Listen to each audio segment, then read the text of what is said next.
အားလုံးပဲမင်္ဂလာပါခင်ဗျာဒီနေ့မှာတော့ကျွန်တော်တို့ luminate ကျွန်တော်တို့1100 BA 12 system ဒီ inverter လေးကိုကျွန်တော် setting ချိန်လေးကိုကျွန်တော်ဒီနေ့ဒီ video လေးမှာရှင်းပြပေးသွားမှာဖြစ်ပါတယ်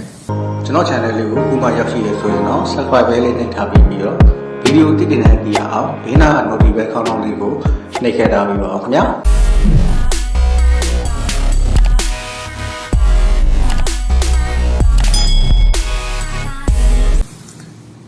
ဗီဒီယိုလေး setting ချိန်လေးကိုမရှင်းပြခင်ဒီနေရာမှာကျွန်တော်တို့ကျိုးဝါယာကျိုး joiner လေးတွေကိုအနေငယ်ကျွန်တော်တို့ပြပြပေးပါမှာဖြစ်ပါတယ်ဒီအနောက်ဘက်မှာဒီပါတဲ့ပုံစံလေးတွေကတော့အနေနဲ့ဝါယာရှိမယ်ကျွန်တော်တို့ output တစ်ခုရှိမယ်ပြီးလို့ရှိရင်ကျွန်တော်တို့ normal မှုနဲ့ bypass မှုဆိုပြီးတော့ switch ကလေးတစ်ခုပါမယ် AC fuse ပါမယ်AC ဝါဂျိုအဝင်တစ်ခုပါမယ်เนาะဟုတ်ပြီကျွန်တော်တို့ဘက်ထရီကိုအရင်ချိန်လိုက်မယ်အနေနဲ့ဝါယာဘက်ထရီကိုကျွန်တော်အရင်ချိန်ပြီးသွားလို့ရှိရင်ကျွန်တော် setting ချိန်လေးကိုကျွန်တော်ဒီနေရာမှာပြပေးမယ်เนาะသူက setting ချိန်လို့ရှိရင်ဒီအပေါ်နဲ့အောက်နဲ့ခလုတ်ကို switch ကိုနှစ်ခုကိုတွဲနေပေးရမယ်เนาะဟုတ်ပြီကျွန်တော်တစ်ချက်အရင်ဖွင့်လိုက်မယ်ဖွင့်ပြီးသွားရင်အပေါ်အောက်ကိုအရင်ဆုံးဖိနေထားလိုက်ပါဖိနေပြီးသွားရင်ဒီမှာ air cooling ဆိုပြီးတော့ပေါ်လာပါလိမ့်မယ်เนาะအဲ့မှာကျွန်တော်တို့ enter ဆိုတဲ့ကလုတ်ကလေးကိုတစ်ချက်ဖိနေပါ sorry အကူမှုအဲ့မှာကျွန်တော် enter မဟုတ်ဘူးเนาะဒီမှာကျွန်တော်တို့ရွေးချယ်ရမယ်လိုအပ်တဲ့ဥစ္စာကိုကျွန်တော်ဒီမှာတစ်ချက်ဖိနေလိုက်လို့ရှိရင် UBS ဆိုပြီးတော့ပြောင်းသွားမယ်เนาะအဲ့မှာ UBS ထားမလားအကူမှုမှာထားမလားကျွန်တော်ရွေးချယ်လို့ရပါတယ်အကူမှုပြန်ဖြစ်သွားပြီကျွန်တော်တို့ enter မှာထားမယ်ဟုတ်ပြီဒီနေရာမှာနောက်တစ်ခု EUB ဒီ setting တွေကတော့ကျွန်တော်တို့ဟိုလိုအပ်ရင်လိုအပ်တယ်လို့ချိန်လို့ရပါတယ်เนาะ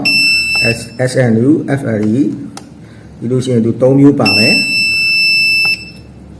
3မျိုးပဲပါမယ်ပြီးလို့ရှိရင်ကျွန်တော် EUB မှာထားပြီး enter လေးလိုက်မယ်ပြီးလို့ရှိရင်ဒီကောင်ကတော့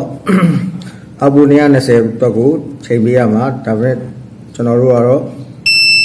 ချိန်လေးပဲကျွန်တော်ပြလိုက်မယ်ဒါဒီလိုနေတက်မယ်ဒီလိုနေအောက်ကိုကျမယ်နော်ဟုတ်ပြီ120မှာ enter ထားမယ်သူရဲ့ setting ဘိုင်းမှာကြတော့ကျွန်တော်တို့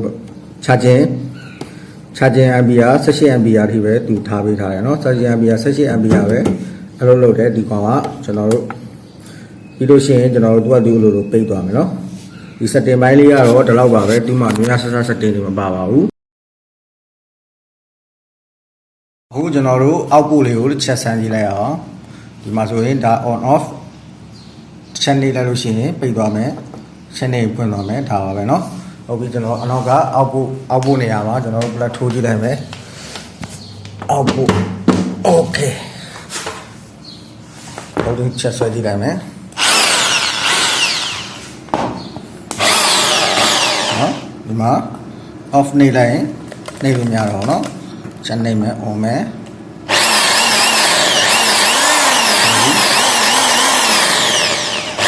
ကျွန်တော်ဒီနေ့ဒီ set ကလေးကတော့ကျွန်တော်တို့ charging ampere 18 ampere ပဲကျွန်တော်သုံးစွဲလို့ရတဲ့အတွက်ကျွန်တော်တို့ battery ကိုတော့ကျွန်တော်တို့ 150Ah လောက်ကိုပဲ maximum အသုံးပြုဖို့အကြံပြုပါတယ်နောက်တစ်ခုကတော့ကျွန်တော်တို့ solar နဲ့တွဲဖက်အသုံးပြုခြင်းတဲ့လူတွေအတွက်ကတော့ solar ရောကျွန်တော်တို့ 200Ah battery လောက်ထိကိုသုံးစွဲလို့ရပါတယ် solar ကတော့နိုင်နေနဲ့ထည့်ပေးထားမှာပေါ့နော်ခြားကန် controller နဲ့ကျွန်တော်တို့သုံးစွဲဖို့လိုအပ်ပါတယ်နောက်ထပ်ကျွန်တော်တို့ဘယ်လိုသုံးစွဲလို့ရအောင်မလဲဆိုလို့ရှိရင်တော့ကျွန်တော်တို့ solar ကိုနိုင်နေနဲ့ထည့်ထားမယ်ဆိုလို့ရှိရင်တော့ရေခဲတစ်တာကျွန်တော်တို့900 watt အောက်ရှိတယ်ရေခဲတစ်တာများကိုလည်းကျွန်တော်တို့သုံးစွဲလို့ရတယ်လို့ရေမော်တာငန်းမှုကအထီကိုလည်းကျွန်တော်တို့ကောင်းစွာအသုံးပြုလို့ရပါတယ်နှစ်ခုလုံးတော့ကျွန်တော်တို့တခါတည်းဖွင့်လို့မရပါဘူးရေခဲတစ်တာဖွင့်ထားမယ်ဆိုရင်တော့ကျွန်တော်တို့ရေမော်တာကိုပိတ်ထားမှာဖြစ်ပြီးတော့ရေမော်တာသုံးစွဲမဲ့အချိန်မှာတော့ရေခဲတစ်တာကိုပိတ်ပေးထားရပါမယ်ရှင်းချက်အနေနဲ့ကတော့ကျွန်တော်တို့ solar နဲ့ကျွန်တော်တို့ 200Ah battery နဲ့တွဲဖက်အသုံးပြုမှာကကျွန်တော်တို့ရေခဲတစ်တာကိုကောင်းစွာအသုံးပြုလို့ရပါမယ်ဒီနေ့ဒီဗီဒီယိုလေးကတော့လောက်ပါပဲခင်ဗျာနောက်တော့ကျွန်တော်ဘယ်လိုဗီဒီယိုလေးတွေတင်ဆက်ပေးသွားမှာဆိုတာကိုစောင့်မျှော်ကြည့်ရှုရင်းနဲ့လာရောက်ကြည့်ရှုသူအားလုံးကိုအထူးပဲကျေးဇူးတင်ရှိပါတယ်ခင်ဗျာ